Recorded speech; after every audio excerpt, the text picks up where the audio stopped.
Hello.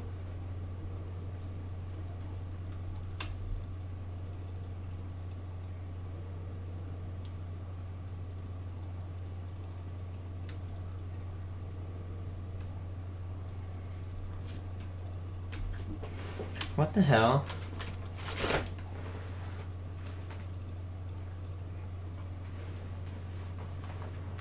Mm-hmm.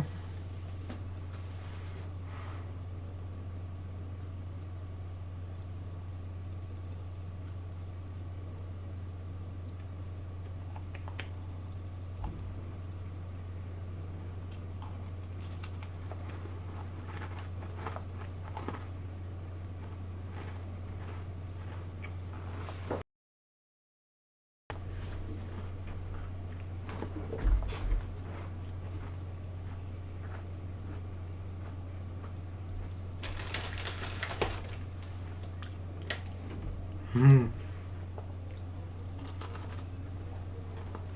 Mm-hmm.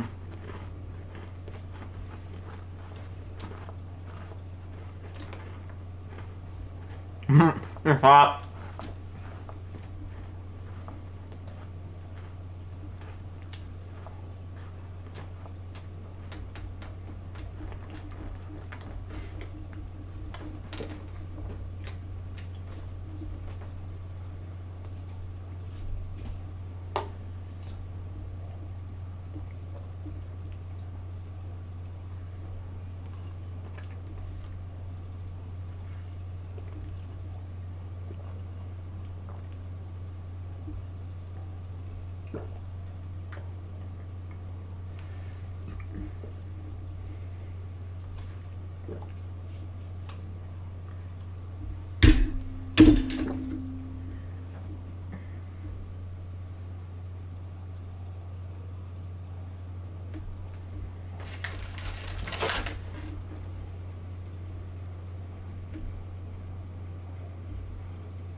Mm.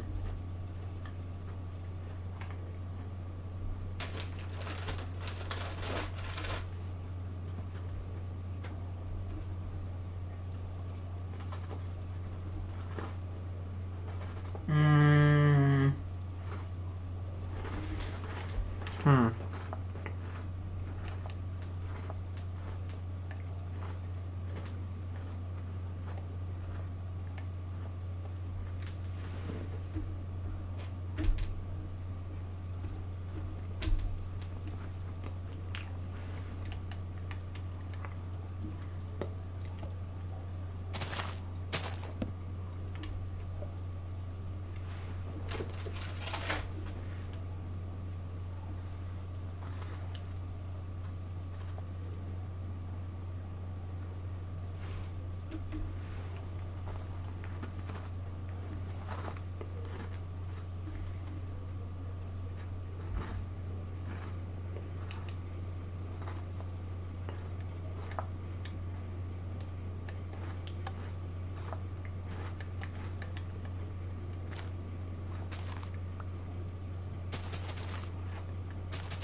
Sorry for taking a while.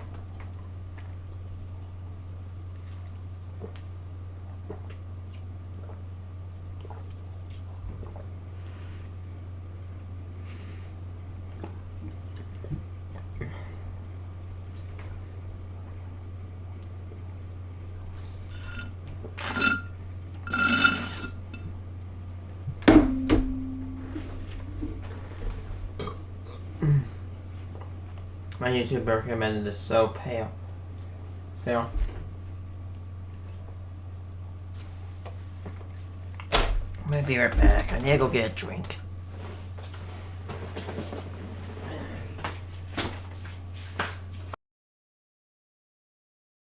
Cookie stack up.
My dog was like an expression.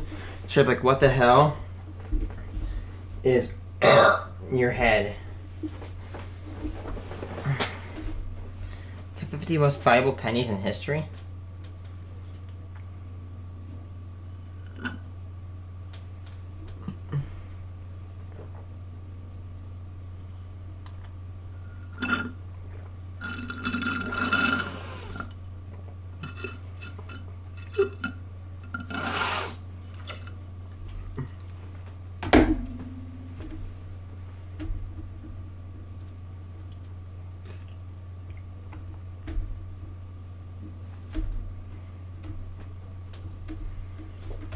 Most valuable pennies in the United States history. And as a surprise, 1909 S, which is the coin in front of us, VDB, is going to be number 40. So as you can tell, there's going to be a ton of incredible things to look for, whether that's in your pocket change, in collections, or just to be aware of.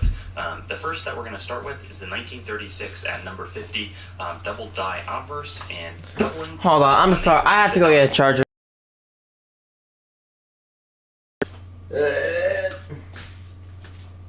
Again, I'll also take my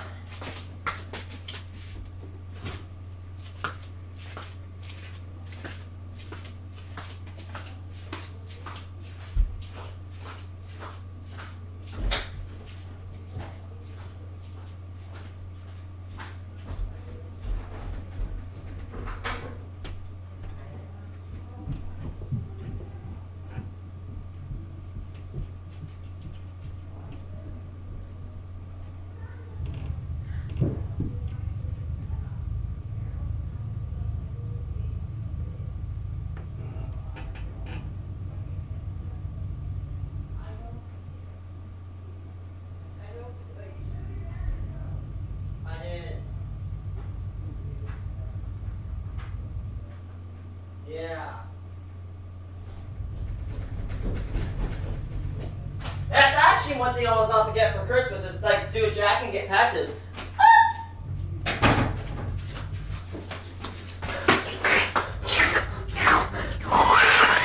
I don't know what I'm doing. Oh my god, the cookies are still down here.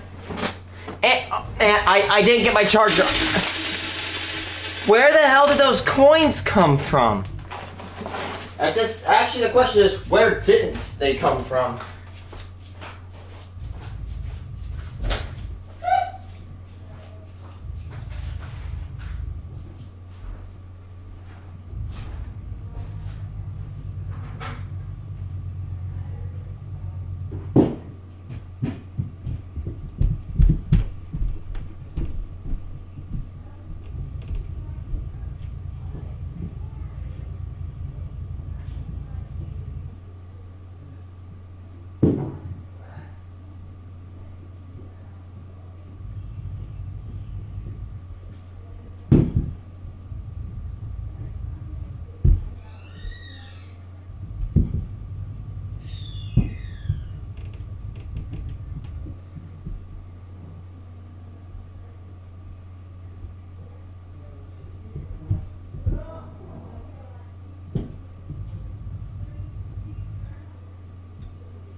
That strike coins, sometimes they would double them and have the impression be, come down twice. So in this case, you can really clearly tell where they doubled it.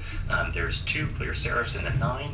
The 3 is totally distorted. The 6 is way thicker, and you can tell that there's like a 1 to the northeast and the southwest. And these start at about $100 and range up to about 8,000 in nicer condition.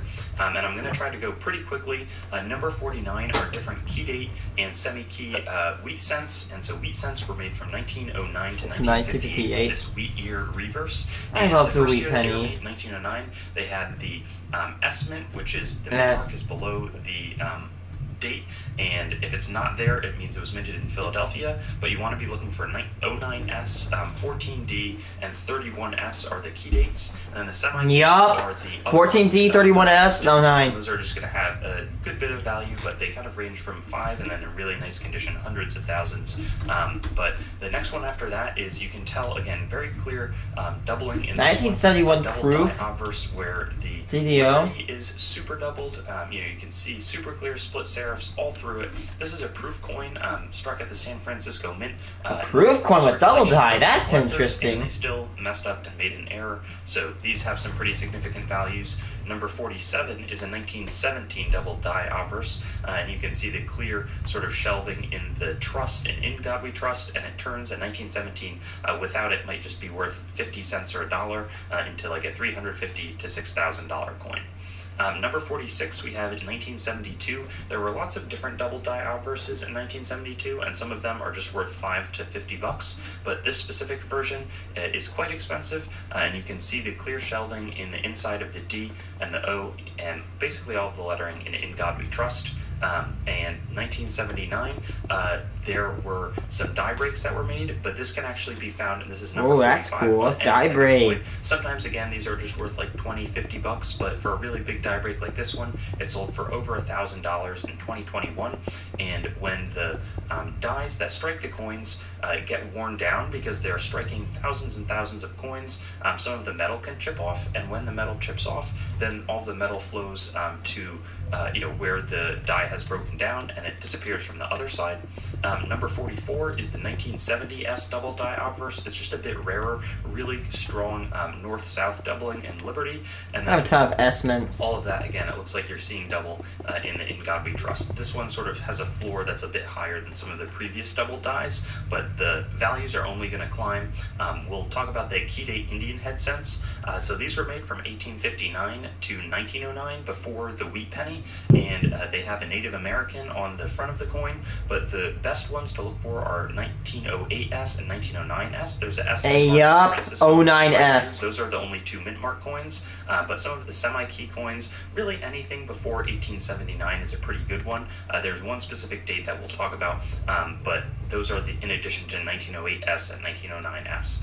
Then number 42 is the no D mint mark strong reverse. There's also a weak reverse version, but basically 1922 they only made them at the Denver Mint, but there were some where they didn't have a very strong Denver mint mark, and so those are extremely valuable, starting out at around $750. Weird. And the strong reverse, there's a version where the reverse is really weak and muted, similar to the front of the coin. These don't come in like really nice condition, but they are quite a valuable coin and a key date Lincoln wheat penny. 1877 is the big date. I know I talked about pre-1877, the lowest minted Indian head cent to date. Like the really good date for the Indian head cent series, and so in really warm conditions, you're still going to have at least $1,000. So it's a great key date to look for. And similarly, number 40 is our VDB Lincoln cent. So that first year, everybody was hoarding the 1909. Yeah, and then they stopped. Known coin in history, but then number 39 here is our 55 double die. Yes, that's a good one. The strongest doubling of any double die that I'm aware of that's commonly collected, and was made in 1955. Super visible to the naked eye, and they're worth thousands of dollars. I love the 55 double die because unlike a lot of other double die, you can see, like, without having to have like a microscope, you can see if a 55 is double die. It's very obvious. I'd like to eat you right now in a bag of Reese's Treats. The hell? Oops, wrong song. Number 38 is a Lincoln cent that was struck onto a New Hampshire quarter. This sold for Wait, $13,200. what the hell? And you can see very clearly it's a New Hampshire quarter, which also would have been struck in 2000, made its way through some penny dies. How the hell does that happen? Clean-looking coin. Who is making these 5 pennies? years. After that, our next coin is going to be the Close AM 1992 Lincoln cent. In 1992, most of the coins were supposed to have the wide AM, but some of the coins Yup, were made this is the one I look for. the AM. I think there's only like, there was only 12 known, but if you find a 1992 penny and the AM in America is closed off, do not toss it. You have a very valuable coin. Keep it and sell that the SOB. You will not regret it. It is worth money. Start around $2,000 or $1,000 from some worse condition items, and range up to about $10,000. So pretty great. And number 36 is its close cousin, the 1992D Close AM. So on the left, normal AM, but here's the closer touching A and M coin. That's going to have a pretty similarly valuable, amount of money that it's worth compared to the last one. Number 35 is a struck on a feeder finger coin. So feeder fingers help the blank planchets get properly so that they can be struck, but those are made of aluminum, and sometimes those break off and get struck themselves, and so they're super, super rare types of errors, and in this case it sold for over $4,000 when one of those aluminum feeder fingers broke off and was struck with a penny obverse and reverse. Number 34 is an overstruck coin that also sold for $4,600. I think something to pay attention to on this coin, it looks, it's been circulated, it was in circulation, but you can tell that there's almost this roof underneath, and then some of the lettering on closer examination has been struck twice and rotated a bit, and they can tell based off of the type of date that that's a 1960D, and yeah, sort of a good reminder that you can look on any coin. It's not a known variety. It was just a one-time happening, but it's still sold for a lot of money, and it's pretty rare. 1983, there were some transitional planchet. So in 1982, they went midway through the year from a bronze planchet to a zinc planchet, and they had a few of the old bronze planchets that stuck around and made their way into the dice. I might have to look for those. So they're heavier than the 2.5 gram modern planchet, and this one sold for $4,000 in 2018. There's also other years to look for. I think some of those will be in this presentation. This coin was struck on a 40 gram magnetic, What? which is pretty crazy. What? But they're Who the hell slipped a washer into it? That makes me laugh, honestly. Who the hell slipped a washer into a penny machine? Some idiot slipped a washer onto a penny machine, and it made a 1972 penny, and it struck on a washer? a fair amount of coins that have been. That's some dumb stuff right there. And sold for $4,900. There in 1974 there's an aluminum coin from 1974 that's supposed to be worth millions of dollars, but it's illegal to own. This is probably the next best thing, where the Philippines, we struck coins for lots of other different countries, and here is an aluminum coin. We were striking aluminum planchet 1 centimo coins. And so this one was from 1974, and somehow one of those 1 centimo planchets got struck with the penny obverse die, sold for over $5,000. Here's another great double denomination coin. This is a 1999 Lincoln cent and number. Oh, that's a pretty cool error. I've seen those before. Like, I've seen those online where they'll strike a dime planchet, The denomination and they will is taken up by Lincoln's, the regular Lincoln Memorial design. This one is number 29. It's an 1888 overdate Indian head cent, and it's an 8/7. So at the end of 1887, there must have been an 1887 die that was going to be used to punch Indian head pennies, but they struck over just that one date punch with an 8 to make it 1888/7. It's very rare, and they sell for many thousands of dollars. So certainly the key Indian to look for, and the 1888 is not like a super rare date, so it's something that you can keep searching. Number 28 is this struck on a Philippines 5 centimo planchet. I just thought that this was super cool. What the hell? They did it on a they did it on one of those like non-circular coin boys. Filipino coins, but there's some other later over strikes that we'll be looking at as well. Here's what I had alluded to earlier. This one's a really nice copper planchet. Yes, I knew about this. I searched these things. I'm looking for one of these. Okay, I have no idea how I can explain this to you, chat. I have no idea how the hell this happened. But apparently some 1989 pennies have been struck on a copper planchet. Or planchet. Oh my god. And some of these pennies are made of copper. And I've heard they're very valuable. So I've actually thought that I've actually started looking for these. I'm looking for a copper planchet 89. 1983 copper planchet. This sold for $7,500, and it's more expensive and rare because this copper planchet stuck around for a long time before being struck. So if we found an even more modern one, that would be awesome. 1971 This is also aluminum planchet coin, but not the legendary 1974. Those exist. They're experimental ago, so probably has appreciated a fair amount today. And it looks like there's some circulation on this, but people must have been like, hey, this is a super underweight penny. I'm going to pull it out of circulation. Number 25, we've got the transitional strike. Again, 1982D. It has to do with the type of date in the planchet that it should have been. So it's supposed to. Well, good thing I've been hoarding 82 Denvers. Version. It's supposed to be struck on the 2.5 gram planchet, but this one was the 3.1 gram planchet, and as a result, it's technically like a mule or a wrong planchet coin that sold for $8,400. Number 24, we have an obverse die break. Again, we talked about die breaks, but in this case, the die actually was struck into the reverse of the coin and was retained. It didn't fall away. What? It's a error that's very challenging to find. This one sold for $9,000. Number 23 is a 1965 Lincoln cent that was struck on a silver On a dime silver- planchet. Super fun fact, we actually struck coins in 65 and 66 out of 90% silver. It's just that we backdated them to 1964, so that's why it's reasonable that we have a cent coin from 1965 that's struck on a 90% silver dime planchet. It would have been so much more... Okay, that is weird. I've never seen something like that. A silver dime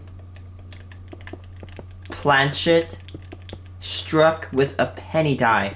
And that's even weirder. A penny that had its die break off. Oh yeah, I will. A penny that had the die, or basically what a die is it's the thing that they make, the striker, right? It strikes the penny, like, planchet, the blank penny planchet, or a die strikes a blank, like, planchet, and it makes the things. They don't actually use, like, a little needle to engrave coins, they strike them. And the fact that a die actually broke off and got struck into a penny is pretty amazing, in my opinion. That has to be rare because the amount of dies is very low. Because who needs a whole lot of dies? By the way, all dies come from Philadelphia. It was a 1967 struck on a silver dime planchet. This sold for $9,200. Really nice looking coin. And then after that, number 22, we have a reverse brockage where there was, and it also has the brockage of a 1973 S cent. Wait, what the hell? But this means Lincoln's that, facing the left. 1973 S cent was stuck to one of the dies. Lincoln on the penny always faces the right, and on this one he's facing the left. Die of a Lincoln Memorial, we have the obverse, but the reverse, like the imprint impression of the 1973 S. This sold for 5 figures in 2020. And number 21, we have the famed 1969 S Lincoln cent double die obverse, also super clear. 1955. 5 is the Wheat Penny King, 1969S is the Lincoln Memorial King, and this one sort of starts at a floor of $10,000, but this one's a great one, really famous coin, and from time to time somebody pulls one out of their pocket change and makes a lot of money. So really fun story and something to look for that's attainable. A lot of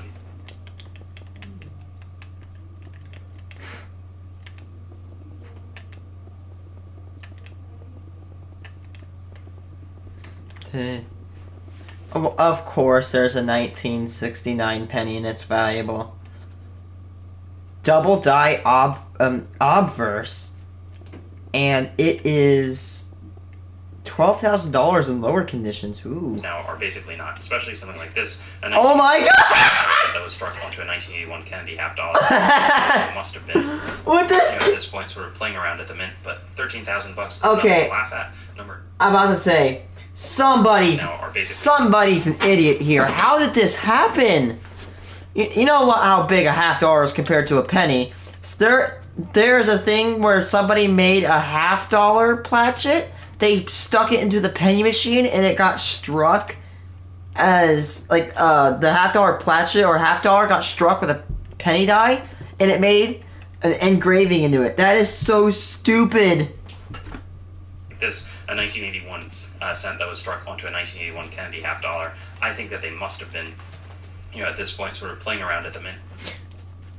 Dude. Yeah, somebody had to be messing around with the mint. Yeah, somebody probably got fired over that. Like, hey, Tommy, you want to go take a half dollar planchet? You want to go shove it into, I don't know, the penny blanking machine? Well, sure, Dilly. Let's go do that. And then imagine they get fired and they release it into circulation and some idiot finds it and it gets sold for $13,200. $13,000 is nothing to laugh at. Number 19 is going to be a 1943 S Lincoln cent. Oh, this is a big one. Planchet sold for $14,000 as well. There's some really famous 1943 strikes because that was the year that we were striking these with zinc and steel planchets. That's so weird. 1943 S penny on a $1 planchet. In a little bit. This one. You know what that means, right? But then somebody must have said, "Hey, this is the wrong." You know that 43S penny, but it got struck on a dime planchet. Basically, a dime, but a planchet is like the disc of what the coin gets struck into. A dime planchet got struck with a penny die, and now the dime looks like a penny. What the hell? It's not.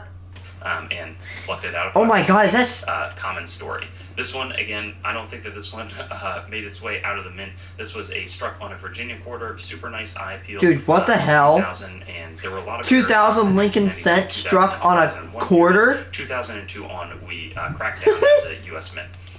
Right here we've got a mated pair error, which is when you have both of the error coins that are involved in an error. And as a reminder, in Panama we strike coins for them, and they have the same currency as the U.S. dollar. It's just in the Balboa, but it's fixed and pegged at a 1-to-1 There's ratio. nothing really to do. So in this case, both of these coins would have been. Nothing really to do. Plus, I'm really picky about what people are building. But like, oh my gosh. I remember once when I went to a vending machine and I saw a Panama coin. If you don't know, yeah, we did strike coins for Panama. And the Panama coin I found, it's got this like conquistador on it. And it's the exact same size as a quarter. Like it looks almost as if it was a quarter. Kind of at the same time, and I guess I'm trying to think how it would have worked. So we would have this coin get, oh my gosh, I'm trying to think. Here's the brockage. So this coin would have been affixed to the dies and struck into this penny, and then this must have had a, maybe they flipped over, yes, because this was fully struck. So we have the Panama 10th Balboa design in the background, and then must have gotten a strike from an obverse 1974S. Anyways, sold for over 20,000. This pair combined, both 5-figure coins, but you want to keep these together because it's incredible to have both. Number 16 is the 1856 Flying Eagle cent. This is the first small size. Oh boy, US that cent, one. And there's proof and mint state versions, but it was a design. Yeah, Flying State. So the problem is, we used to have very large pennies. In fact, actually, I have one right here. Here's a... What the hell? Here's a penny. Here's a large cent. Look at this. Look at this big ass coin. Back then, 1 cent coins were larger than quarters. Imagine carrying around pennies the size of quarters. No one wants to do that. So I said, you know what? We need to make them smaller because they were going broke very fast, minting these pennies. So they said, let's make the Flying Eagle Flying Eagle dollar. Yes, if Flying Eagle cent. By the way, yes, half cents did exist. I have no idea why they existed, but yeah, those fell out of favor pretty quickly. Anyway, so where do I begin to say this? So they basically they made the Flying Eagle cent, but there was a problem. The wings of the eagle were very hard to strike, and they just canceled the eagle design. However, yeah, the Flying Eagle is like the first small cent, but it only went for a very short amount of time, and it only went for like 3 years. And the last year, I think, which was 56, it's the rarest year of Flying Eagle cent, and it is worth about, I don't know how much money, but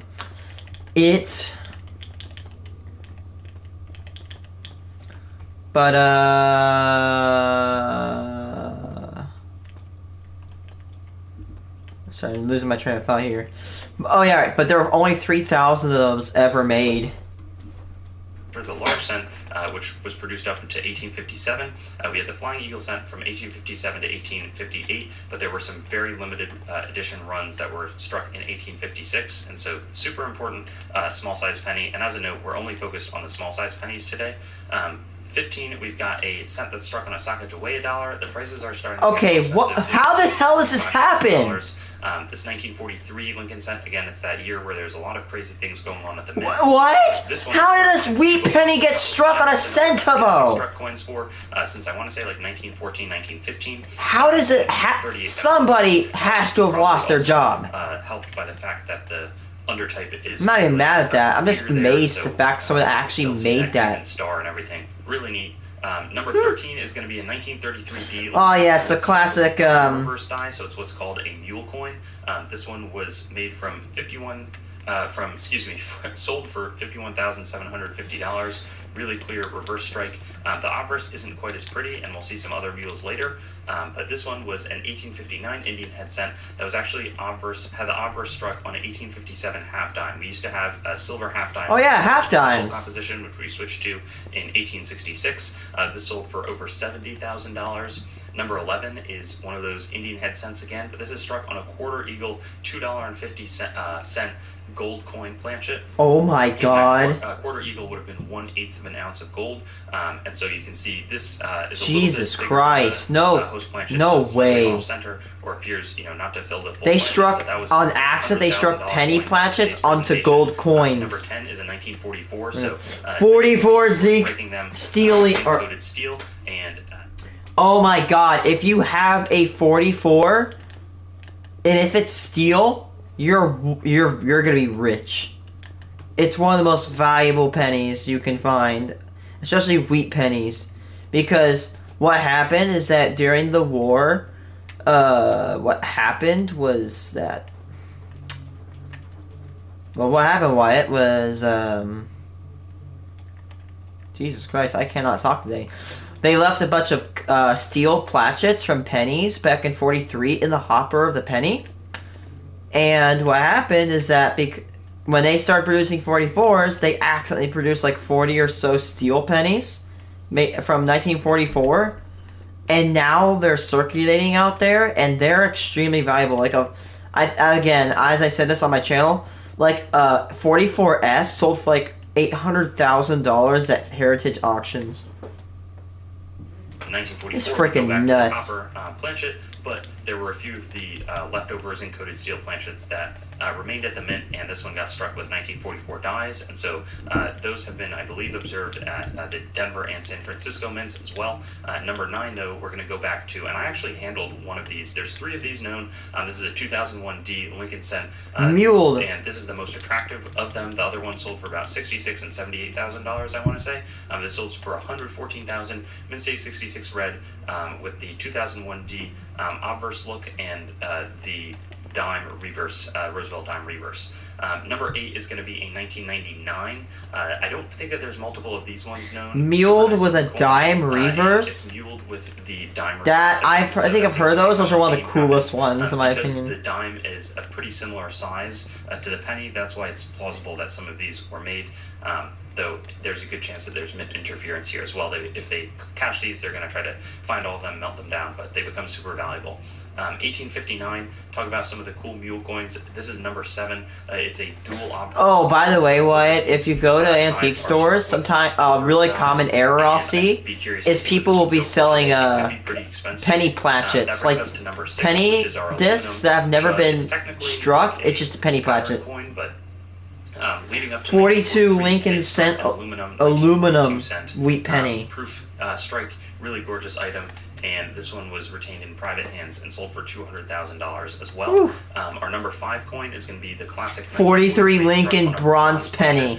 That's a very, very valuable wheat penny.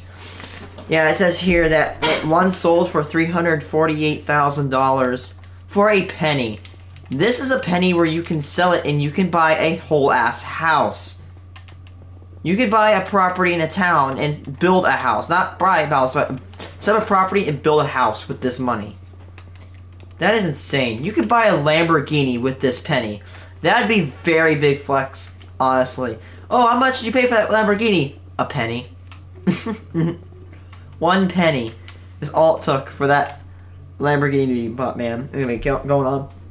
$350,000. I think it's the most valuable wheat penny. Really nice appearance. It's got an authentic look, and you can see that there's been a fair amount of like scratching and bag marks, but it's just a beautiful coin, a great piece of coin history. It should be that steel composition.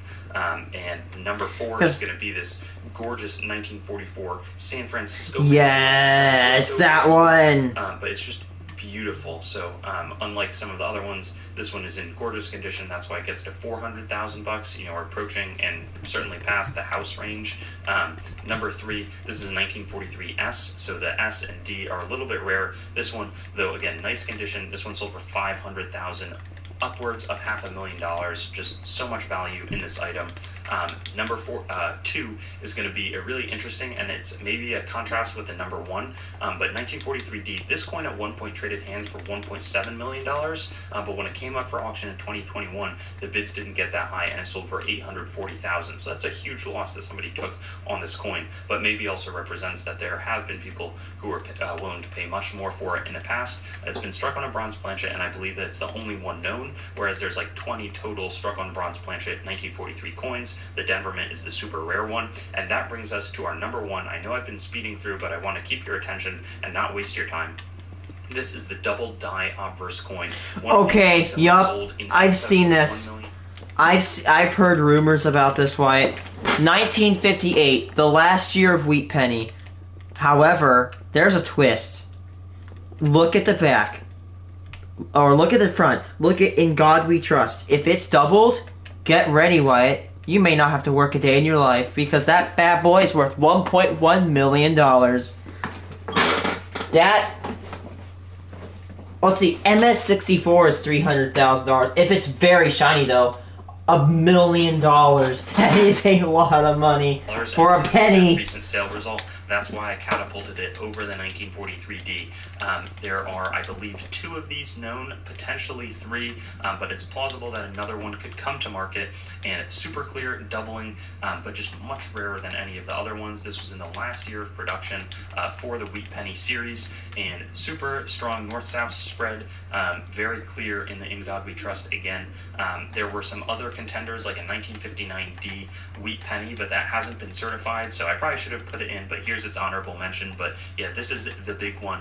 In a little bit worse condition, it sold for $300,000, but I also think it's super exciting because it's probably more findable than one of the bronze. You know, that's a very obvious one. Here on the 1958, while it's obvious, there haven't been that many people searching for 1958 double die obverses, so it's a great reminder to check those 1958 coins. That can even come up and change. I mean, the odds are astronomically low of actually finding one, but it's super exciting, and I'm very glad to be able to present it to you today. So many great coins from 1 to 50, and I could probably make a top 500 pennies list or something like that. That would be an ambitious target, but would be crazy and maybe a fun journey that I can get. So whether it was number 50, number 1, or you get any of these coins on this list, each of them could be a centerpiece of a coin collection, and make sure to subscribe for some similar videos in the future from Treasure Town, trying to do my best to educate from a good numismatic perspective without too much hype, but also staying excited, about the great coins that are out there. Thanks for watching the video, and don't forget to like, comment, and subscribe. Also, be sure to visit our website, treasuretown.com, to stay up to date on everything going on the channel, and possibly get some great deals on coins and collectibles. We look forward to seeing you on our future videos, and best 50 most valuable nickels in history. Hello everybody, Christian from Treasure Town here, and I'm excited to present to you today the top 50 most valuable nickels. We'll be focusing on the coins from 1866 to present. There's a wide mix of items. It's going to include errors, varieties, and key dates, and I think it'll be super informative sort of wherever you are in your collecting journey. I'm going to highlight a lot of coins that you may not have heard of, starting with the 1943D Jefferson nickel repunch mint mark. There's a lot of different repunch mint marks on the War Nickel series. These are minted from repunch mint mark out of 35. By the way, 1942, some 1942s, all 1943s, 4s, and 5 nickels are all War Nickels. Definitely keep them. They're 35% silver. Produce the dies that struck the coins completely separately from the mint process, and so then they would, to be efficient, they would then send the dies to the different mints where they would punch the mint mark, and sometimes they would mess up when they punched it. So in this case, they first punched a D that was a little bit low. It didn't take as well as they wanted it to into the design, and so they then punched it again. This was a bit to the north, and you could expect values anywhere. If it's findable, it's probably a minimum $25 coin, but can be $100, $150 in mint-state condition.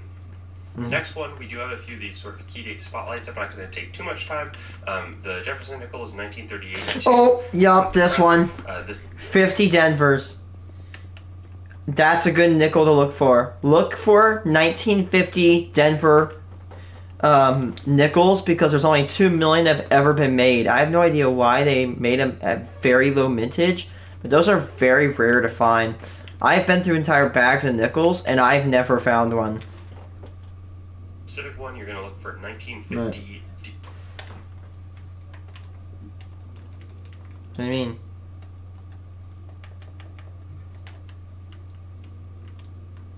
Or make or upgrade?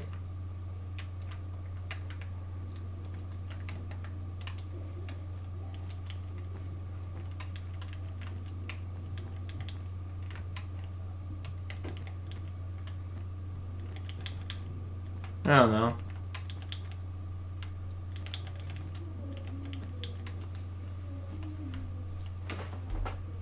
A Denver mint mark, which would actually be found on the right of Monticello. It was only above the Monticello during the World War II time period, but these are all 35% silver. But for the 1950D, it's probably like $10 and up, but there can be some really high-end items, including full steps nickels, which is a totally separate video, but basically there can be coins that are $1, but if they have fully struck up steps, which is generally a weak area on the Jefferson nickel, they could be worth hundreds of thousands of dollars, even up to about 17,000 bucks. Number 48 on our list is going to be a doubled die obverse of a more modern coin, the 2004P. 4000P double die obverse. Oh, I have a bunch of 2004s. I have an entire jar of 04s and 05s. They had a few different commemorative designs, and one of them had doubling on the obverse side. You can see right here some shelving in the 4. It's not particularly well-known or easy to spot variety, but it's worth looking for and wanted to make sure that it was in this video. After that, some of the V-nickels, which were from 1883 to 19... V-nickel, I found one of these. 85, 86... It's one of my oldest coins I've ever found. I might even give you an Indian head cent. I have a bunch of them. I found an 1883 V-nickel, and it's the oldest nickel I've ever found. And I think top 3 of the oldest coins I've ever found. And I was poking through a bag, and I found like an 1888 Indian head penny, which is, those are really hard to find in circulation compared to wheat pennies at least.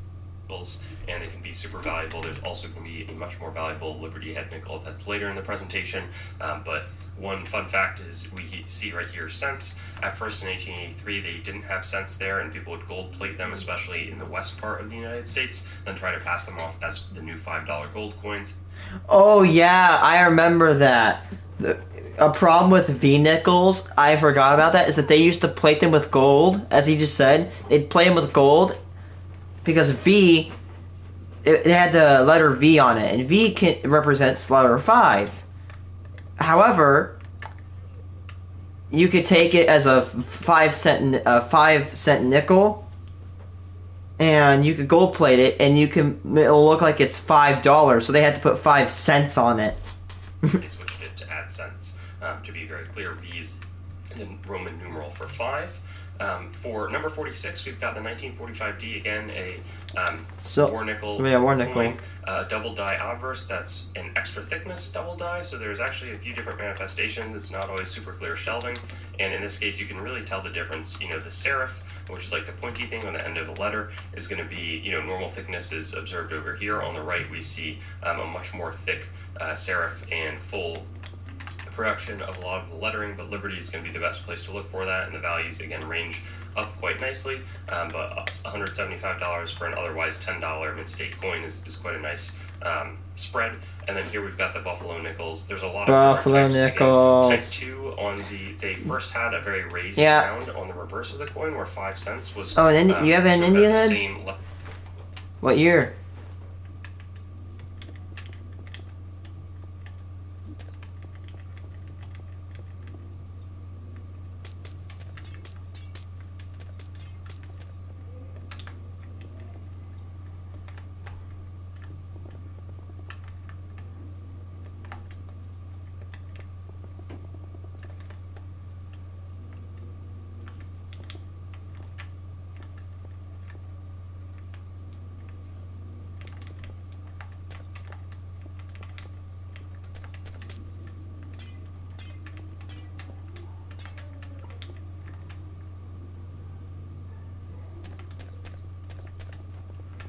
Oh, 5. It's a later version. They started all the way back in 58. But, Yeah, not a bad year. I have a bunch of. Let's see. I have a bunch of them on my desk. 95. Let's see. Or no. 1900, 1883, 1882, 1889, 93, 91, 98, 97, 96, 81, 96, 99, 87, and 95.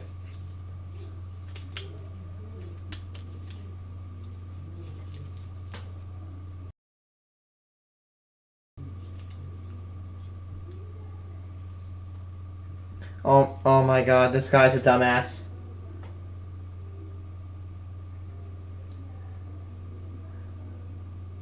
That's not an 1896 penny. That's an 1895, dumbass. Whoever sold my grandpa these pennies. Hey.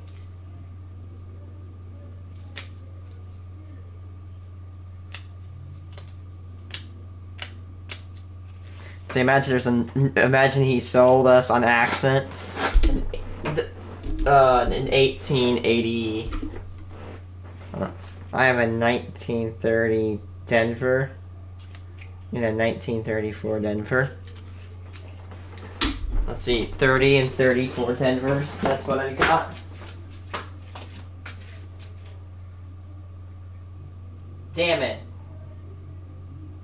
I already had the 30 Denver. I didn't have 34 Denver. That's why I need to be careful of how many pennies I bought. I bought them for like $1. Not really that much. As this, whatever, plateau or up part of the bottom of the Bison, but that would wear off extremely easily, so then they had a more recessed version, and that's what the Type 2 means, but you can pause it and look more. There's going to be a lot of Buffalo nickels in this presentation. Right here we have our first error coin, which is just a really interesting one. It's struck on a thin planchet, sold for $150 about a decade ago, and it was a regular 1951S nickel, but the planchet was thin where when it was struck, the metal didn't sort of come through fully, and wasn't able to flow properly into the die, so it's a really weak looking strike, even with some planchet defects over here. Not something super commonly seen. Basically, it's not always post-mint damage if you see something like that. And then right here, this is also super interesting with pretty minimal price history, but I would venture guess misplaced mint mark. That's very close. Rare. It's a misplaced mint mark. So again, remember how they manually place the mint marks on the coins?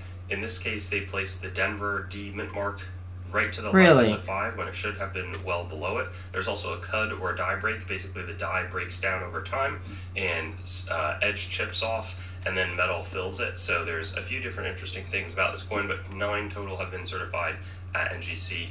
Just an interesting item and a little bit unclear on the price point. And then after that, we've got some shield nickels. Again, 79, 80, and 81 are going to be the classic non-variety key dates. These are a bit rarer, and this was the very first type. We're not covering any half dimes in this presentation, but in 1866, they used to have a bunch of rays around the 5, extending out to the stars, but that was cause a lot of those die breaks and die chips that we were talking about earlier. It would wear down the dies way too fast, and so they removed them in 1867. Right here, I think that there's no more like general series, discussions. Is a 1945P double die reverse war nickel, where there's super clear spreading. This is a bit more traditional in the Monticello, especially as you go left to right at a bit of an angle. You can see it in the E and 5, but then again, far stronger spread as you move over in cents. Just another good reason to go through a bag of war nickels if you're looking for varieties. There's some really nice finds that can be made, and these are a bit more rare and valuable than the earlier double dies we mentioned. Again, a more modern nickel 2005D. We have the Speared Buffalo, which it's some sort. I actually am not exactly sure what happened to the die, but maybe something was made where it looks like the buffalo had a spear got shot through it. What the hell? To kind of mark it and be like, hey, this is an interesting error because it's damaging the buffalo, similar to like the the Spirit Eagle went 2,000, but this one can go from $50 to $450 for a coin that's otherwise worth 5 cents. So, and it's a modern one, which is always something I want to highlight. There's a double die obverse, pretty strong in the 1943 P. Jefferson War nickel. Oh yeah, 43 Ps. I never heard there was double die in that, but if it makes anybody else feel better, it's the most common year of war nickel, with about 800 million minted. Or I think 800, or no, it's like 300 million. There's been 880 million total war nickels, so not a whole lot. At an angle of the bottom base of the left part of the steps in Monticello, and that's right above the N, and you can see how there's some protrusion right there. So another one that's maybe a little bit less common to be aware of, but I've seen these and I've owned them. They're interesting coins. In 1952, we got this broken planchet coin.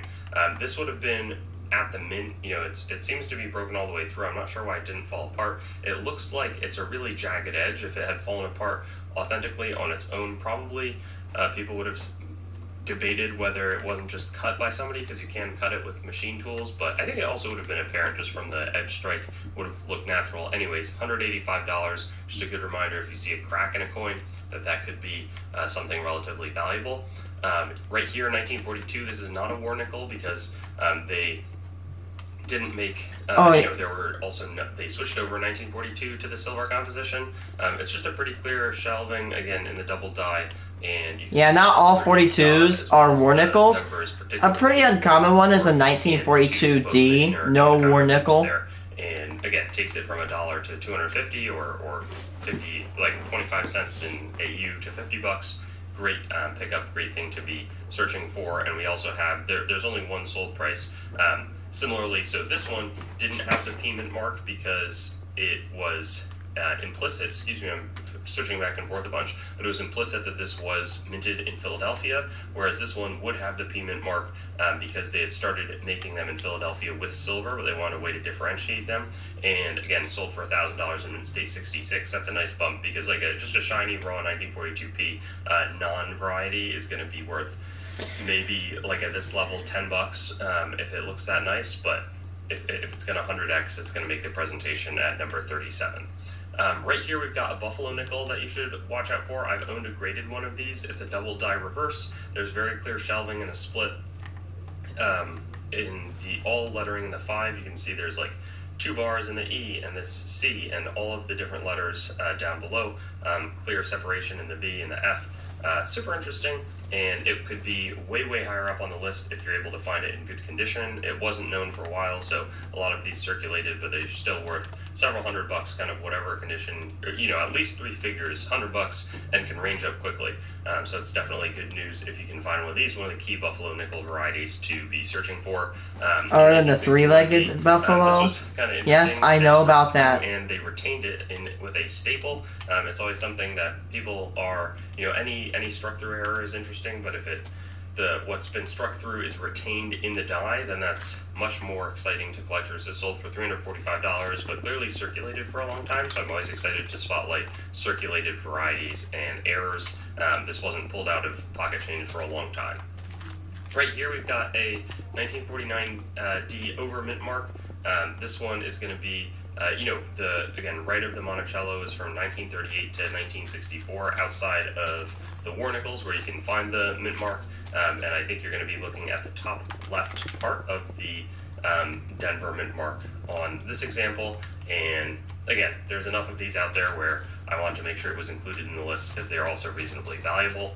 After that, we'll have the 1943 over 2 P Jefferson war nickel, which is an overdate. Basically, they had a die that was read 1942, and it was 1943, and so they wanted to keep using the die, and so they struck a 3 over the 2 so they didn't have to throw out the whole die. As a result, you can see some of the remnants of the 2 are going to be, it's like a bar that extends from the bottom serif in the 3 to the main body of it. And this one is a bit more valuable, kind of 200 to 500 and more for ones in reasonable condition. You can find it, though, on more worn ones as well. 1941S has an interesting repunched mint mark. That's also pretty sought after, especially in nice condition. I love the It's older ones, like 30s, probably 40s, best and seen 50s by this sort of S extra bottom serif in nickels. The S on the sort of southwest I side. try to keep them if I can find see them. a little bit within the rest of the S, but that's where I would look for a bottom left side. And again, most decent condition going to be worth 100 plus, so a good find. And in 1946, there's also this, it almost looks like extra thickness, but you can see some of the shelving and separation in the B, the E, really all through these letters, and ranges from 200 to 1,000 in about uncirculated condition, a little bit less if you go down. If it's super worn, maybe you won't be able to see it, but there should be also some, it could maybe present like extra thickness at that point. And then in 1990, yes, I actually have a story about this coin. I was really excited for my friend. I sold him a bunch of proof sets, and he went through and actually found one of these coins in it. They can definitely be found sort of in the many hundreds of dollars range, 300 to 750. This was a 1991. I think the easiest way to see it is going to be separation in the W. Also, you can see like on that outcropping of the E. I remember when I found the proof nickel once. But more so in the W, I would say, and perhaps a little bit through the lettering. This is going to be a pretty fine one, and you're going to need to train your eye to find the proof ones, but it's a good coin. So was really excited for him when I sold a set to him for like $4, and he made $300 on it. When something happens to your kitchen and you say, "This is ludicrous," you get Having trouble? Don't panic. Don't be alarmed. You need to file a claim? Holla at State Farm. Oh my god. like I literally have State Farm insurance. Please stop.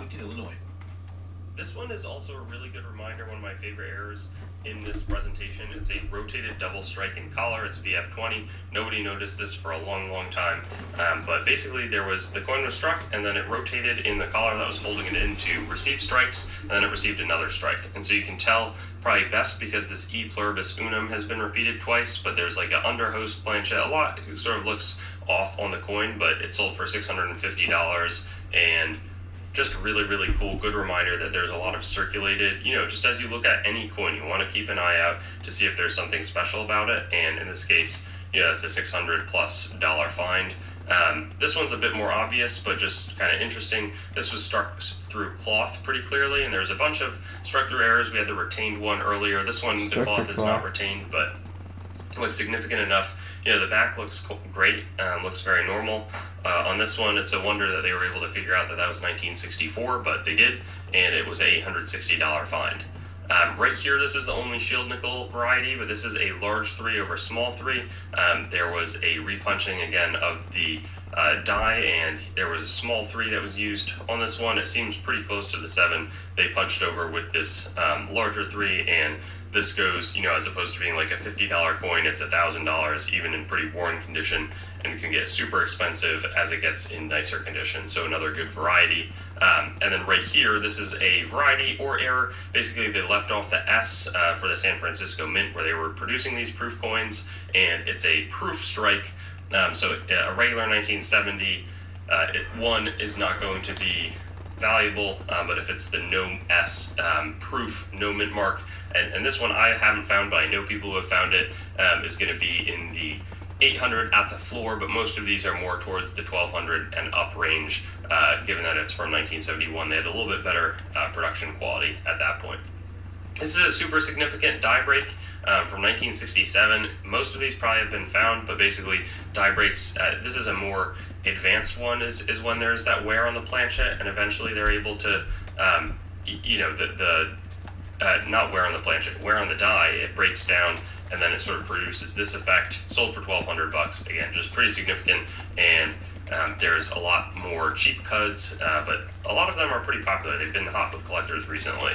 And then right here we have a double die reverse on the 1939 Jefferson nickel. This is pretty well known, a bit more common, and there's some serious doubling here. So I think it's also a fun collector coin if you want to buy it as like a nice example of what doubling on a Jefferson nickel would look like. It'll be a little more expensive than some of the other ones that I talked about in this presentation, but super seeing double vision on the Monticello, same thing all through the 5 cents. And 200 plus. Again, if it's super worn, it'll be cheaper, so maybe that's a good target if you're just looking for something fun to add to the collection. Right here we've got the 1939 double die reverse number 2, more clear separation, again shelving in basically all the lettering, and it goes more horizontal or vertical, excuse me. But you can see this one pretty clearly doesn't need like a big magnifier. It can help, but also another one to look for in 1939. And then the 1937D three-legged buffalo Yes. is also sort of a great coin to look for if there was just excessive die Oh my polishing, God, because that- they would my grandpa dies told me and about striker that one. coins that remove That's a very famous one one. of the legs of the Buffalo nickel and the Denver minted 1937 coin. They start 600 and go up.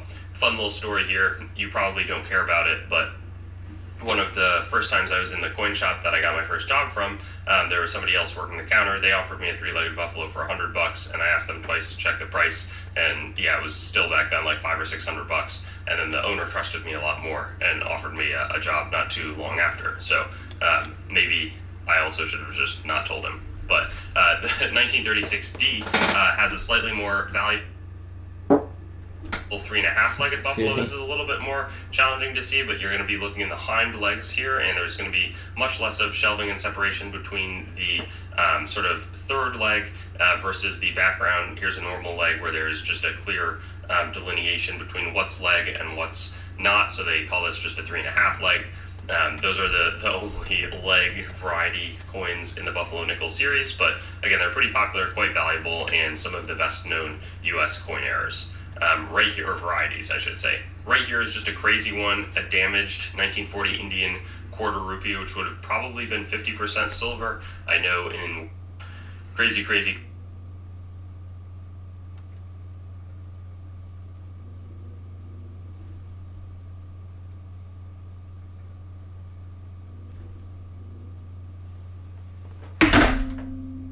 Wait a second. Wait a second.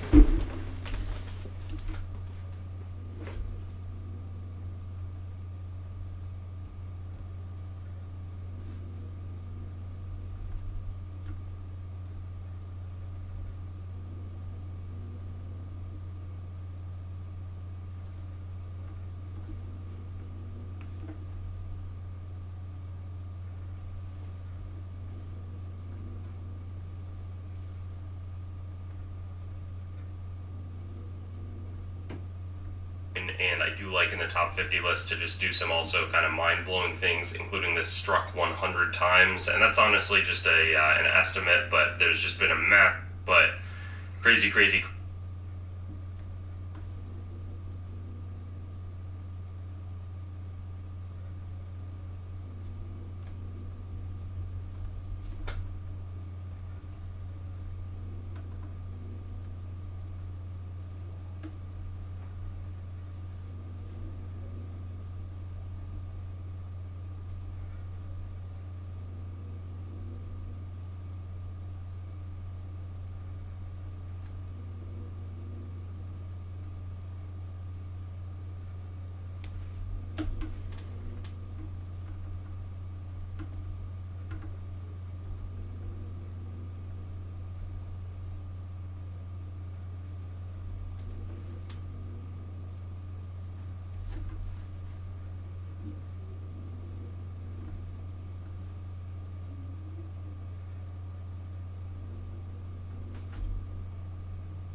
In World War II, they were making 50.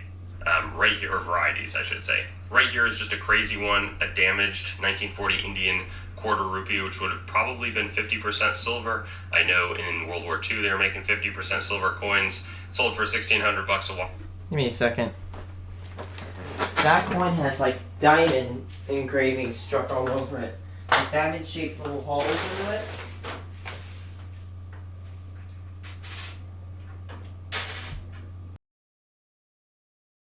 Just like that.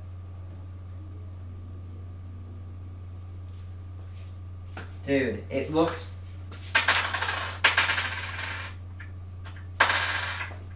What the hell? It's like heavy. What the hell?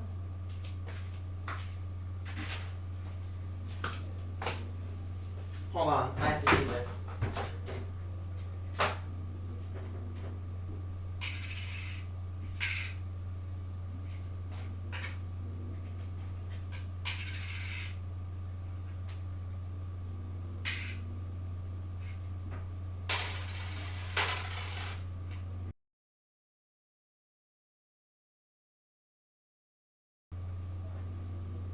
It's 4.95 grams.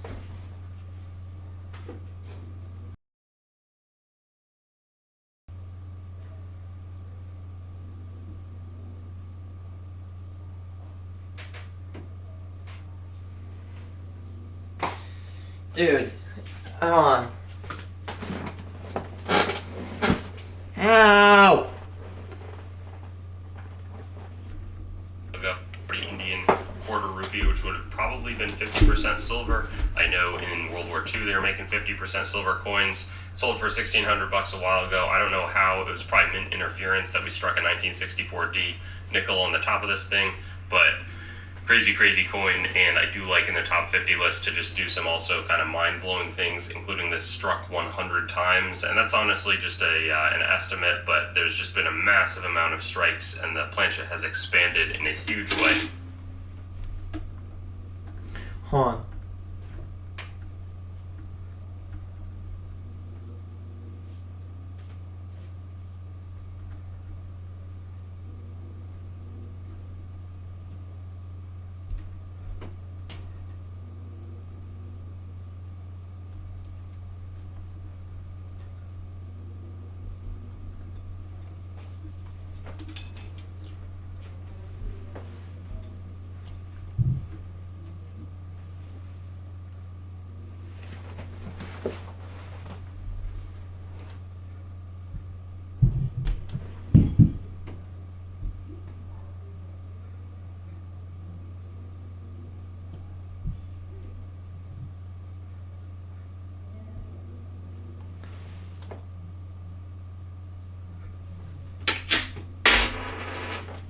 I have no idea what the hell's wrong with this nickel, but it has these like diamond marks coating the entire surface of the coin. Of this Jefferson nickel that was probably caught between the two dies and just kept on receiving strikes and strikes and strikes. Right here, or varieties, I should say. Right here is just a crazy one, a damaged 1940 Indian quarter rupee, which would have probably been 50% silver. I know in World War II they were making 50% silver coins. Sold for $1,600 a while ago. I don't know how. It was probably mint interference that we struck a 1964D nickel on the top of this thing, but crazy coin, and I do like in the top 50 list to just do some also kind of mind-blowing things, including this struck 100 times, and that's honestly just an estimate, but there's just been a massive amount of strikes, and the plancha has expanded in a huge way of this Jefferson nickel that was probably caught between the two dies and just kept on receiving strikes and strikes and strikes. Is this mint interference or not? Again, that's not something I can comment on, but seems much more unlikely than some of the other double or triple struck coins that are more conceivable. Right here, there's a pretty well-known 1964D repunched mint mark, and it's one of the big ones to look for, and a little bit more common, but it's like a $3,000 coin in Mint State 65, and there are sold prices. I have no idea. I think that there's a lot more varieties that I would purchase before I got this one, but 1964 nickel, it's worth $3,000 we're going to be talking about. The value goes down significantly in lower condition, but still pretty significant. You can see, in the middle, it's not one that I've found, but this one, again, is sort of the grown-up version of the Buffalo nickel that was double struck, rotated in collar. So this one here, the V is like super different, but it's still circulated until, it was worn down to sort of a fine condition. And I just think it's a really neat error. Whoever paid for this was definitely getting a sweet error coin for their collection. I hope that they have like a double striking collar for all, the different denominations. I don't know if they exist in all denominations, especially the shield nickel.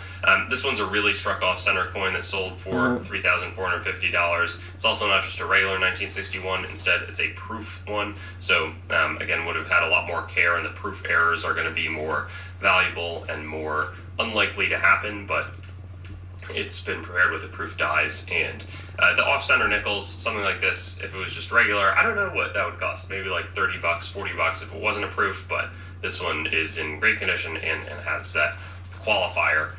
This 1942D, it's like a repunch, but also 90-degree, like inverted mint mark, is pretty valuable and a fun one to look for. This is not a silver coin, but you can see the first D was punched at a 90-degree angle coming down, and then here's the regular Denver mint mark to the right of Monticello. Again, worth a few $100 to a few thousand depending on the condition. You can also look for already graded coins, that sort of thing. Here's a double denomination. This was over a struck dime, presumably also from 1996, because it says 199, and then what looks like the beginning of a 6 sold for $5,000. Pretty rare to have this happen as late as 1996, though errors really went down starting in about 2002. But hey, again, it's a $5,000 coin, and if something looks funny and you see, Roosevelt's head peeking out of any nickel that you see, you probably want to hold on to it. 1965, this is a really neat one. It was struck on a dime planchet, but also a silver dime planchet. So that was also pretty rare because we had ostensibly phased out silver by 1964. Of course, we did backdate our coins, so we were striking coins in 1965 that were 90% silver with a 1964 date. So it's more likely that a planchet could have gotten caught up in there. This cost us $6,000. I think that's pretty worth it. It's already really cool when you see a 1965 dime struck on a silver dime planchet, but when you get the nickel variety, nickel denomination, that's a really sort of significant coin error, and it's only number 13. We've got a lot to go. Right here we've got an overdate 1914 over 3 Buffalo nickel. You can see some of this one almost looks like machine doubled or something like that, but you can see the outline of the 3 up there, and costs several hundred in worn condition, but several thousand in better condition, and that's a great coin. A few different interesting Buffalo nickel varieties that we haven't covered yet, but right here is another one that I love. This one sold a long time ago for $7,000. It's a copper nickel planchet, 1944 nickel, so you can see right there even the P is going to be very clearly above Monticello, so should be that war nickel 35% silver composition, but instead they found a planchet that was probably left over from 2 years prior, and it got struck with that again, pigment mark above Monticello. So that was definitely the wrong type, sort of wrong planchet, transitional error, and the price reflects that. Where there's also a 1918 over 7 Denver overdate that's more popular and starts in the 4-figure range, but you can see a clear 7 protruding from the top and the bar sort of sticking through the middle of the 8. This one's from about 2000 in really nice condition. This is a $300,000 coin. You're probably most likely to find these on like a Nicodate coin that turns out really well, but it's a really fun one to be aware of and one of the key Buffalo nickel varieties. I think there's one more we'll cover. This is sort of the inverse of what we were talking about earlier. So here's a 1942 coin. If it was going to be silver, I think that they only minted them in Philadelphia and San Francisco. There should be a clear P or S above the Monticello. If it was going to be Denver, they would have, or Philadelphia, without a mint mark, that has to be on a copper nickel planchet. This is the inverse of the coin that was, I want to say, number 12 or 11 or something like that. But in this case, they had a silver alloy planchet struck by dies that shouldn't have been making that, so sold for about $10,000. There should be a big P above this right here. Or they just forgot a mint mark, but that's pretty unlikely at one of the San Francisco dies for 35% silver nickel. Here we have a struck on a cent planchet Buffalo nickel. Really incredible coin.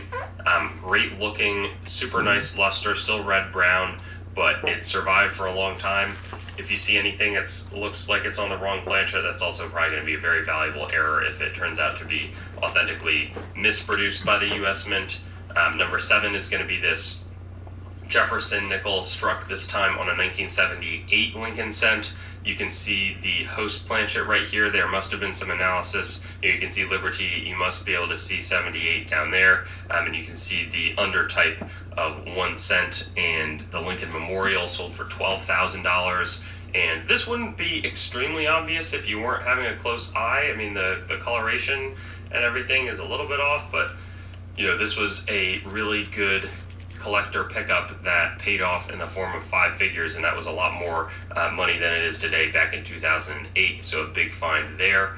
Right here is a classic and well-known coin. This is a struck with 2 obverse dies, 2000p Jefferson nickel. You can see on either side there's a lot of weakness, and because the planchet flow would not have been sort of proper and how it should be, but there were 2 obverse dies that were placed on either side of this planchet. This sold for over $20,000, and this happened in 2000, so it was not a super long ago error. We wouldn't be shocked if there were more of these out there. We just don't know when they would surface. 1916 double die obverse is a very expensive coin, really clear. It's best seen in the date, similar to some of the other Buffalo nickel earlier cool. varieties. And there, you don't need a magnifier or microscope or anything to see this one. You're going to see clearly, especially in the 6, but all the letters are super offset and shelved right to left. But it's not even shelving, it's like 2 separate coins, many thousands in whatever condition you find it in, but it's going to be really tough to pick up. Right here we've got a Buffalo nickel 1913 struck on what would have been a Barber dime planchet, and this cost $46,000. I don't have tons of commentary outside of, this is a really tough to find coin, something I'm super excited to have as a standout error in this presentation, and very well known in terms of Buffalo nickel errors. There's even one that's higher up on the list, but before that we've got the Frith Mule, and this coin is interesting because 1942 is the date. Then there's this S mint mark, but that implies that this was a reverse of 1941 die that was striking the coin, because all the Mint, all war nickels from 1942 Monticello, and so this implies were that S mint. There were no S mint nickels that were produced that weren't silver. S reverse die, and so it's different years. There's only one of these known. There was a sale for $11,000 back in 1974, and if you apply, what today's, what it should be, I think the FS 502 might be wrong on that, but maybe it's also right. Forget.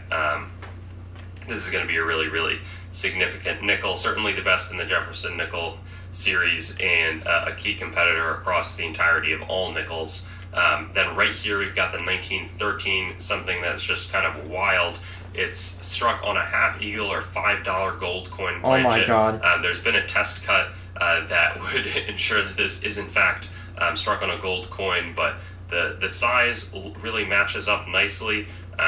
This one sold for $78,000. It's a beautiful coin, centerpiece of any error collection, focusing on nickels. It's probably the best one out there. Number 1 will be a totally different coin in a totally different price range and ballpark for what an estimate would be if it came back to auction, but super neat. There's an Indian head cent that's struck on a, I think, 2.5 gold piece, or maybe it's a $5 gold piece, but obviously you can imagine how rare it is for something like this to exist, and so the price is going to correspond.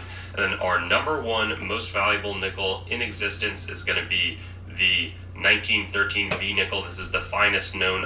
You will never find them. Nope, not findable. A man named Mr. Brown in 1913 pulls up to a coin convention. He says that he has 5 1913 V nickels. Now, okay, that's interesting. What's so special? Okay, in 1913, the United States Mint never produced these nickels. In fact, in 1912, not wrong, they'd go on to produce the Buffalo nickel. Now, another problem, or 1913, they had produced the Buffalo nickel. However, what people think happened is this guy probably got into the mint and made 5 of these very special coins, and then sold them. These coins, although they're made from 1913, they're still out. They are still in circulation. There's only 5 of them ever known. 3 are in the hands of what's it called? 3 are owned by 3 are owned by museums. One's in the Smithsonian, if I'm not wrong, and then 2 are in private collectors. Iceberg specimen graded proof 66, and approved by CAC. Just an extremely interesting item that's going to have sold for $4,560,000. That's a massive mansion, new house, and maybe retirement and car payoff and everything put together right there. Just an incredible specimen. There, I believe, are 5 of these that are known. It was produced, again, 1883 to 1912, but there were a few that were produced afterwards that were authenticated. They're not faked.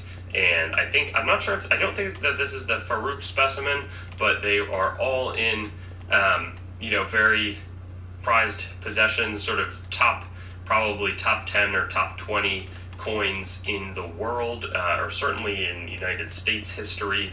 And I think they even set records at the time for the most expensive coin that had been sold, though they've been eclipsed by other items and nickel more popularity at the ultra high end. Yeah, because the thing is that they did not make this coin, but this guy, they theorized that he probably got into the mint and struck his own coins, which, dude, that's a good way to make money and to get arrested.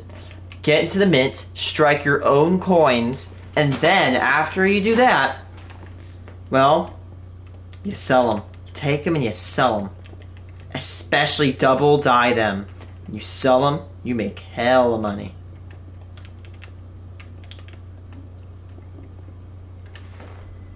Rarities for larger denominations, larger plancha items, but this one is the best of those specimens and commanded that massive price about half a decade ago, and I'll be excited to see what happens when it comes back up for auction, given that some of the high-end rare coin market has certainly increased in price. So hopefully you enjoyed this presentation spanning 50 or 52, because I had tied for 40 nickels that people would want to be on the lookout for, understand, think are cool, but hopefully also inspire you, something like that. It's possible to find this stuff looking through common coins. It's probably going to take a lot of coins to get there, but for the collector, nickels are a great series in addition to pennies to find a bunch of varieties and get your feet wet with the searching.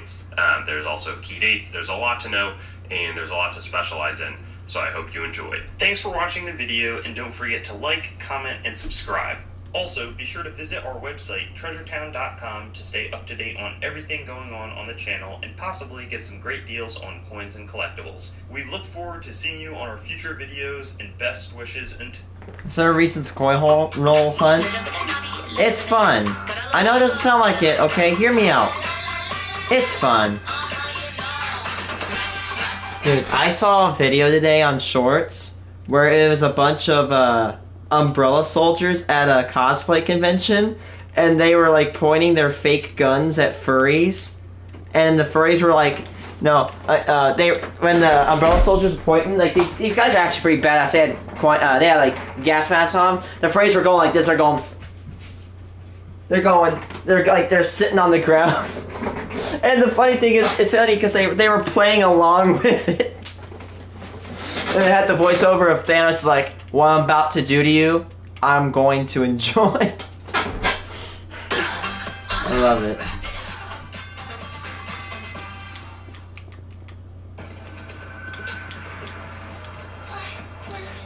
And hey everybody, Christian from Treasure Town here, and today we're going to be talking about the 7 reasons that you should be coin roll hunting, or 7 reasons to make your coin roll hunting better. I think that this is a great video to start out and listen to, so that you can maybe think through some ways that you can better like they're just getting down from a as the you'd be doing it point, and some things soldiers that I've doing really the gun enjoyed thing, incorporating into it when I do it. So let's dive into the video. Excited to potentially level up your coin roll hunting.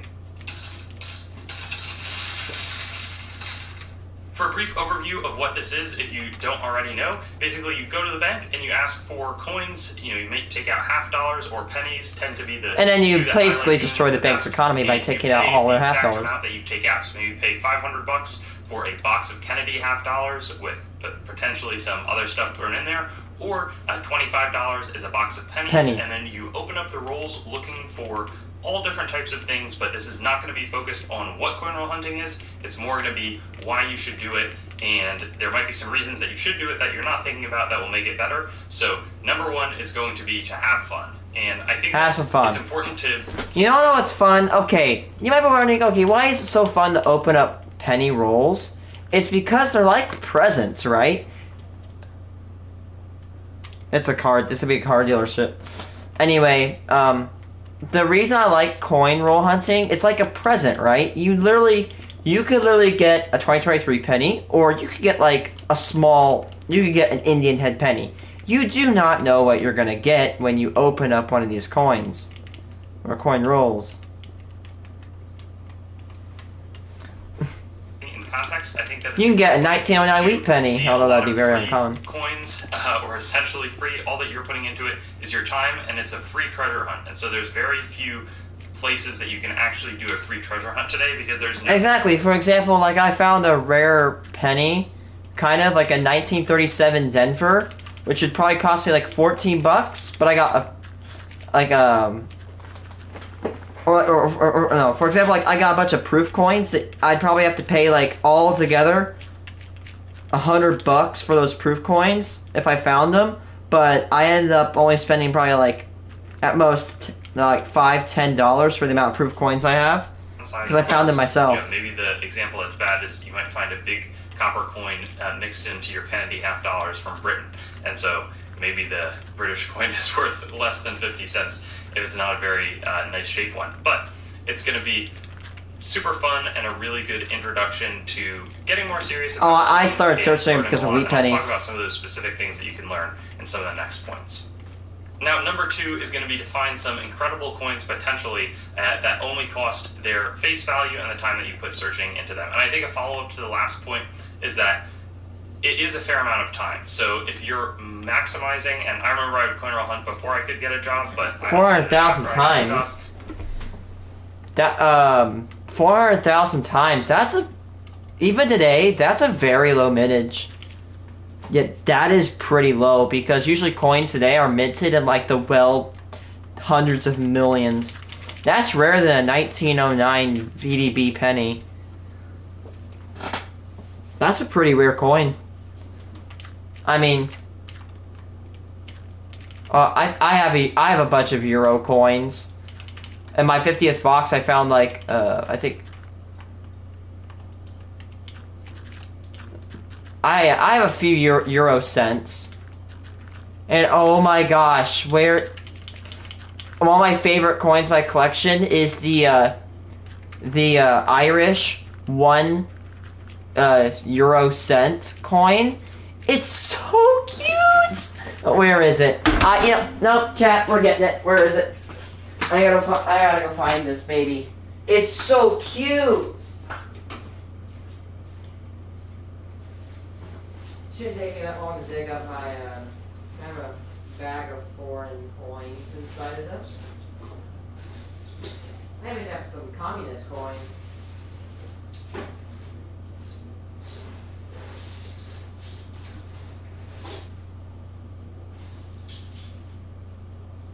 Oh, here it is. Yes. Here it is, guys. Ready? Okay. I love this.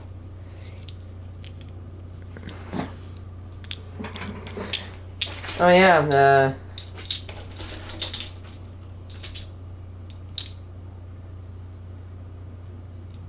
Where is it? Is this one? Balboa. I remember I was searching my quarters for my teacher because she let me, and I found this. It's a Mexican peso. Where is it? Here's a bimetallic. It is a $1 peso. 2004 bimetallic. Here's a hero coin. It looks like it's from. I don't know. Okay, ready for this? So here's a dime, silver dime actually. But look at it! Look how cute it is! It's the smallest coin in my collection.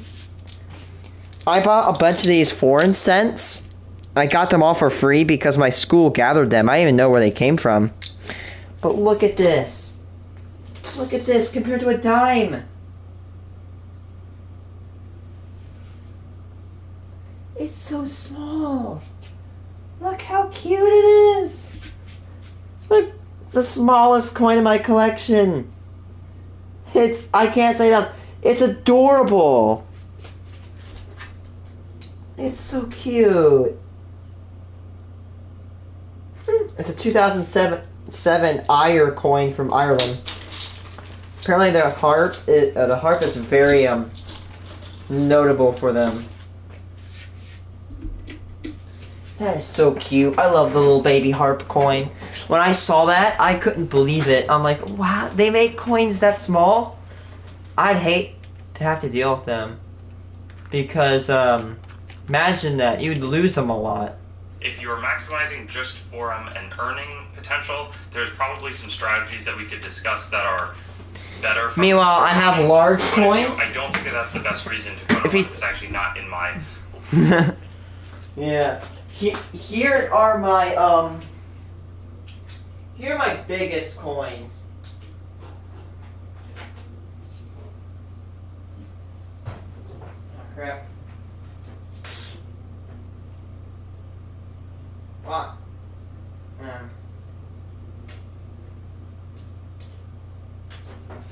Here are my President Eisenhower.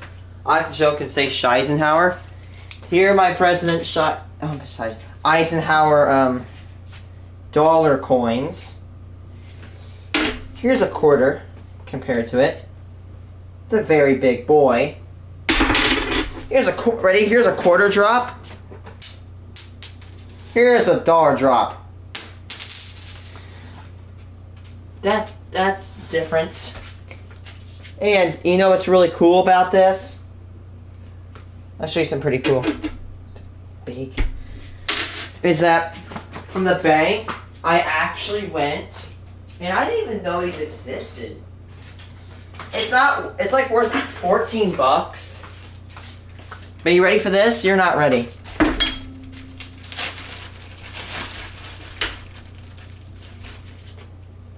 A gold-plated Eisenhower. Look at that shine. Here it is. A gold-plated Eisenhower dollar. Look at that glimmer. And a gold-plated Susan B. Anthony dollar right next to it. A 1974 Philadelphia. God, that is blinding. I have them in their separate baggie. And I have this silver coiny. Fun fact, that mason jar is the original mason jar.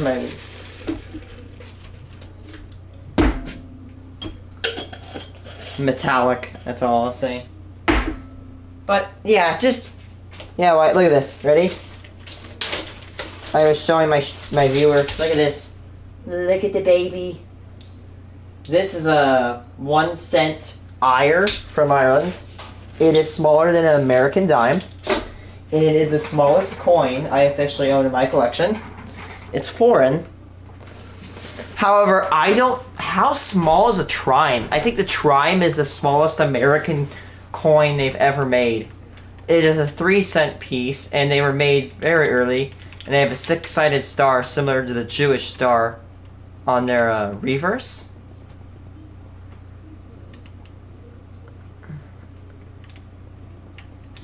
Oh yeah, Finnish penny. I think they have like different designs on the back. Because the European Union just they like came together and said, let's just do one currency and not 69 other currencies. And as a result, a bunch of other coins have like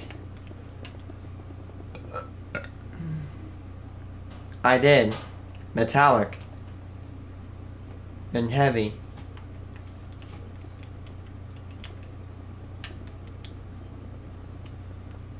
A flower.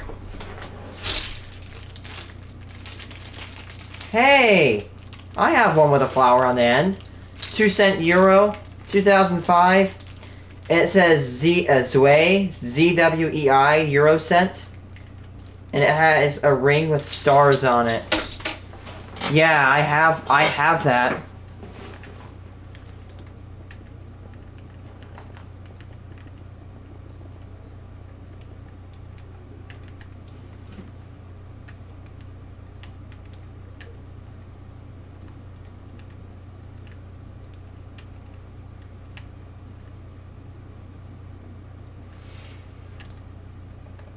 Why would I answer? No, it's not a coin.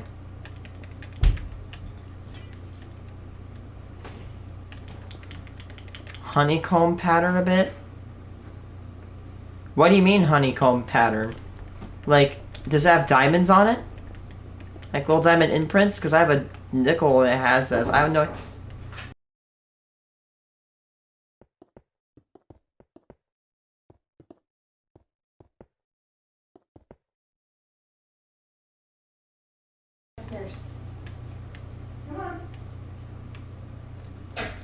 Oh, weird.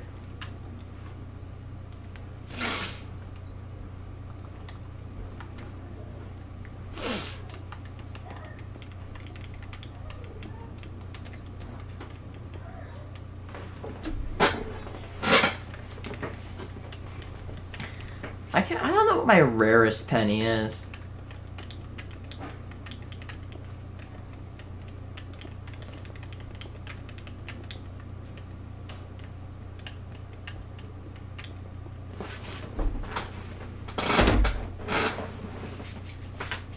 What is my rarest wheat penny I've ever had? Let's see, 28 is the lowest I see right now. Well, I have a 28S. 1928 S mint with 17 million ever made. That's probably one of my rarest I've ever found is a 17 or 28 S mint.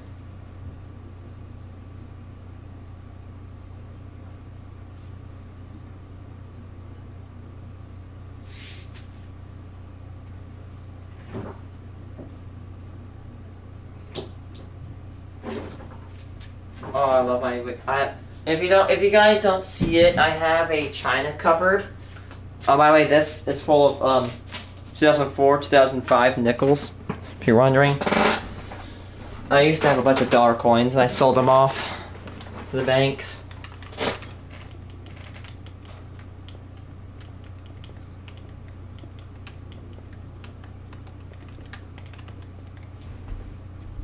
It's more that you get to be, again, treasure hunting, doing it for essentially free. Too many. And seeing a lot of interesting coins. And I just think that you should be aware that if your goal is to make money or your goal is to Yeah, that's all I'll say. as many wheat pennies in a time and cost-effective fashion, you could probably order a bulk box of them. But, then you haven't corner hunted, you haven't pulled them out of circulation, and it is 10 bags of pennies stacked. Hunting finds separate That's from bad. the- What's it called? That's, by the way, I have a stack of 50 just sitting. And it's atrocious as hell. Oh, a bag? I have 10. 10 bags of them. That's a whole bucket of, it's a gallon of quarters.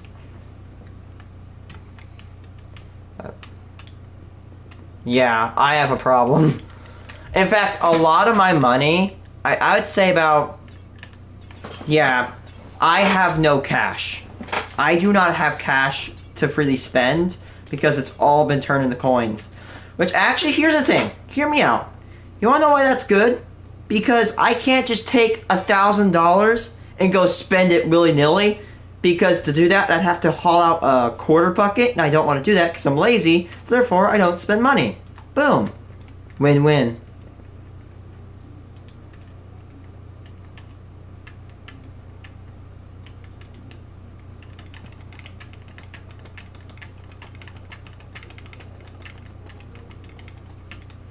Yeah, you know what? I'm gonna shut off stream.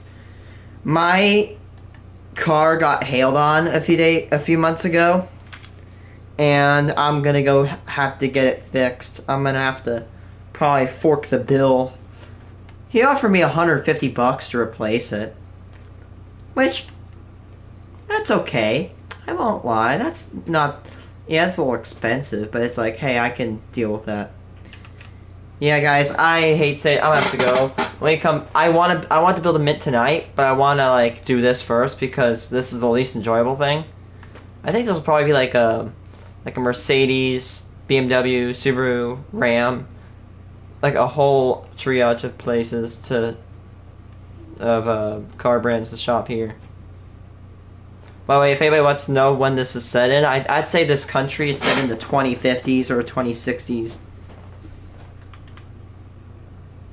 When I don't know, I think I'd have like the lore as the Abbott Agency was the first company in the world to officially monopolize or begin and monopolize space mining and got rich and then bought a land in, like, I don't know, really close to the equator.